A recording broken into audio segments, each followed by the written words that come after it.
दोस्तों नमस्कार। मैं हूँ अश्विनी मल्होत्रा और आप देख रहे हैं जम्मू तरकश। मैं आपको इतना बताना चाहूँगा दोस्तों, मेरा पहले चैनल हुआ करता था अपने डॉक्टर खुद बनो, मैंने वो चैनल बंद कर दिया है। उस चैनल में मुझे आप लोगों का भरपूर प्यार मिला, सहयोग मिला। बस उसी तरह अपना प्यार और सहयोग मुझे इस चैनल पे भी देते जाइएगा। मैंने जो हेल्थ इश्यूज़ वीडियोस जो उस चैनल पे मैंने लोड किए थे वो मैं यहाँ पर भी डाल दूँगा। उसके अलावा और भी वीडियो मैं इसमें डालूँगा, लेकिन इसमें ज़्यादा खबरें ही चलेंगी, न्यूज़ ही ज़्यादा चलेगी। दोस्तों, आप सब जानते हैं कि जम्मू कश्मीर में इस समय चुनावी माहौल है, तो जाहिर है कि हर तरफ चुनाव की ही बात होगी। चलिए अब मैं चुनाव की बात करते हुए आपको कुछ एक दो रोचक जानकारियाँ देता हूँ। क्या आप जानते हैं कि 1957 से पहले कांग्रेस आई, जिसका आज चुनाव चिन्ह हाथ है, पंजा है, उसका चुनाव चिन्ह दो बैलों की जोड़ी हुआ करता था। उसी तरह भारतीय जनसंघ पार्टी का चुनाव चिन्ह दीपक हुआ करता था। चलिए, ये तो एक छोटी सी जानकारी थी जो मैंने आपको दी। अब जैसा कि आप सब जानते हैं कि जम्मू कश्मीर में चुनाव का माहौल है और पहले चरण का चुनाव हो भी चुका है। पहले चरण के चुनाव में 7 जिलों में चुनाव हुआ और इनमें 24 सीटें थी। इन सीटों पर प्रदेश कांग्रेस अध्यक्ष, 3 पूर्व प्रदेश कांग्रेस अध्यक्ष और महबूबा मुफ्ती की बेटी इल्तिजा मुफ्ती का भी फ्यूचर दांव पे लग गया है। इन सभी का फ्यूचर बैलेट बॉक्स में बंद हो चुका है। दोस्तों, मैं आपको ये भी बताना चाहूँगा कि पिछले 7 जो इलेक्शंस हुए हैं, चाहे वो लोकसभा इलेक्शन थे, चाहे वो पंचायती राज थे, या चाहे वो जम्मू कश्मीर के विधानसभा के चुनाव थे, उन सब चुनावों का रिकॉर्ड इस जो पहले चरण का मतदान हुआ है, इसने तोड़ दिया है। जिन जिलों में चुनाव हुए उनमें किश्तवाड़, डोडा, रामबन, शोपियाँ, पुलवामा, कुलगाम, अनंतनाग ये शामिल हैं।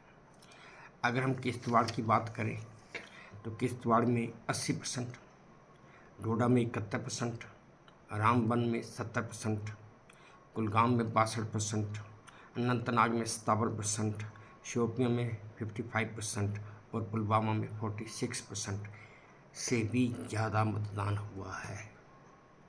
ये मतदान भी अपने आप में एक रिकॉर्ड है। दूसरे मैं आपको ये भी बता दूं, 1967 के बाद पहली बार इतने निर्दलीय उम्मीदवार मैदान में हैं जो अपना अपना भाग्य आजमा रहे हैं। ओवरऑल अगर आप देखें तो सारे उम्मीदवार, चाहे वो किसी पार्टी के हैं, चाहे वो निर्दलीय हैं, 1967 के बाद ये दूसरी बार मैदान में है। अगर मैं इन निर्दलीय यहाँ पार्टी के उम्मीदवारों की बात करूं तो 1972 में 342 उम्मीदवार टोटल थे, जिनमें से 197 निर्दलीय थे। 1977 में 409 उम्मीदवार थे, 174 निर्दलीय थे। 1983 में 512 उम्मीदवार थे, 254 निर्दलीय थे। 1987 में 528 उम्मीदवार थे, जिनमें से 343 निर्दलीय थे। 1996 में 547 उम्मीदवार थे, 134 निर्दलीय थे। 2008 में 1351 टोटल उम्मीदवार थे और 831 निर्दलीय उम्मीदवार थे और 2014 में 831 निर्दलीय उम्मीदवार थे और 274 निर्दलीय उम्मीदवार थे। दोस्तों, इस बार टोटल उम्मीदवार 908 हैं, जिनमें से 365 आज़ाद निर्दलीय उम्मीदवार हैं। ये भी अपने आप में एक रिकॉर्ड है। जैसा मैंने आपको बताया कि इन 7 जिलों में रिकॉर्ड तोड़ मतदान हुआ है, जिसने पिछले सारे रिकॉर्ड तोड़े हैं। ओवरऑल अगर देखा जाए तो 61% से ज़्यादा का मतदान रिकॉर्ड हुआ है। दोस्तों, इस मतदान में 2014 के बाद इस मतदान में नए युवाओं ने भी वोट डाला और एक एरिया तराल, जहाँ से मशहूर आतंकवादी बुरहान वानी निकला था, जो उसका अपना गढ़ माना जाता है, खैर अब तो वो मर चुका है। वहाँ से एक 60 साल की उम्र का आदमी भी पहली बार मतदान डालने आया, वोट करने आया, और उसका नाम था अशरफ भट्ट। इसी तरह वो लोग भी काफ़ी उम्र के थे जो मतदान करने आए। उनका सभी का कहना था कि बंदूक की गोली किसी चीज़ का, किसी मसले का हल नहीं है। जो भी हल हो सकता है वो बैठ के बातचीत करके हो सकता है, लोकतांत्रिक तरीके से चुनी गई सरकार के द्वारा हो सकता है। हाँ, मतभेद आपस में हो सकते हैं, लेकिन हल तो बातचीत से ही हो सकता है। अब इसमें एक महत्वपूर्ण बात और हुई इन चुनावों में, वो ये कि इन चुनावों में ये धारा 370 और 35A के ख़त्म होने के बाद पहला चुनाव है कांग्रेस या बीडीपी या नेशनल कॉन्फ्रेंस। अगर देखा जाए तो पीडीपी और नेशनल कॉन्फ्रेंस का ज़्यादा जोर धारा 370 और 35A की वापसी पर ही रहा। कांग्रेस के लिए बेरोजगारी और महंगाई भी मुद्दा थी, आतंकवाद भी मुद्दा था, जबकि नेशनल कॉन्फ्रेंस और बीडीपी के लिए आतंकवाद कोई मुद्दा नहीं था। नेशनल कॉन्फ्रेंस तो जहाँ तक पूछती है कि क्या धारा 370 करने के बाद आतंकवाद खत्म हो गया, तो लोग जहाँ तक कहते हैं भाई, जब 1988-89 में 88-89 से जब मिलिटेंसी स्टार्ट होनी शुरू हुई, और जब वो समय 90 के दशक में जब वो पीक पर थी, सबसे ज़्यादा जोरों पर थी, उस समय तो आप लोगों की सरकार थी। आपने भी तकरीबन 30 साल हुकूमत की, मिलिटेंसी तो ख़त्म नहीं हुई। 30 साल में धारा 370 और 35 से तो ख़त्म नहीं किया गया था, वो तो चल ही रही थी। तो ये उग्रवाद, आतंकवाद तो ख़त्म नहीं हुआ, तो फिर 5-10 साल में कैसे ख़त्म हो जाएगा? ये जवाब किसी के पास नहीं है। दूसरी, इन चुनावों में महबूबा मुफ्ती की बेटी इल्तिजा मुफ्ती का भविष्य भी दांव पे लगा हुआ है। प्रदेश कांग्रेस के 3 पूर्व अध्यक्षों का भविष्य भी दांव पे लगा हुआ है। उसी तरह और लोगों का भी भविष्य दांव पे लगा ही हुआ है। ये तो खैर जब रिजल्ट निकलेगा, नतीजे आएंगे, तभी जाके पता चलेगा कि कौन कितने वोटों से जीता है और कितने वोटों से हारा है। उससे पहले तो कुछ भी नहीं कहा जा सकता। हाँ, इस बार कश्मीरी पंडितों ने, जो माइग्रेंट हैं श्रीनगर से, उन्होंने भी वोट डाला। हालांकि वो पिछले तकरीबन 30-35 साल से जम्मू में ही रह रहे हैं। उन्होंने भी काफ़ी निराशा में आकर वोट डाला कि हर सरकार या हर पार्टी आती है, हमारी वापसी का हमें एक आश्वासन देती है, लेकिन होता कुछ भी नहीं है। उन्होंने भी अपने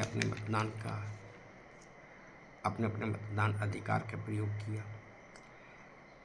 उनके लिए माइग्रेंट स्पोर्ट्स के लिए 20 मतदान केंद्र बनाए गए थे, जिनमें से 19 तो खाली जम्मू में थे और एक उधमपुर में बनाया गया था। दोस्तों, मैं आपको ये भी बताना चाहता हूँ कि इन 7 जिलों के लिए सरकार ने 3276 मतदान केंद्र बनाए गए थे।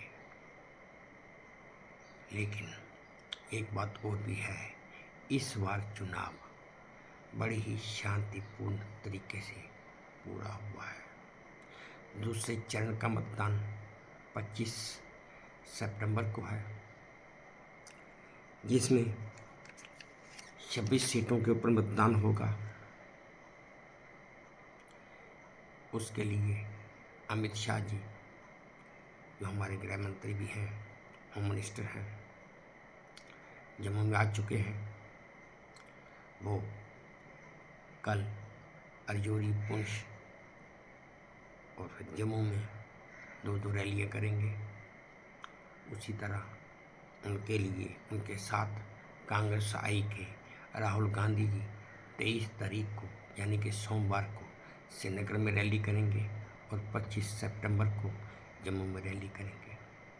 इससे पहले 18 तारीख को प्रधानमंत्री श्री नरेंद्र मोदी जी कटरा में अपनी रैली कर चुके हैं। कटरा में कॉन्स्टिट्यूंसी में भी, जो पहली बार ये कॉन्स्टिट्यूंसी बनी है, उसमें भी 25 सितंबर को ही वोटिंग होनी है।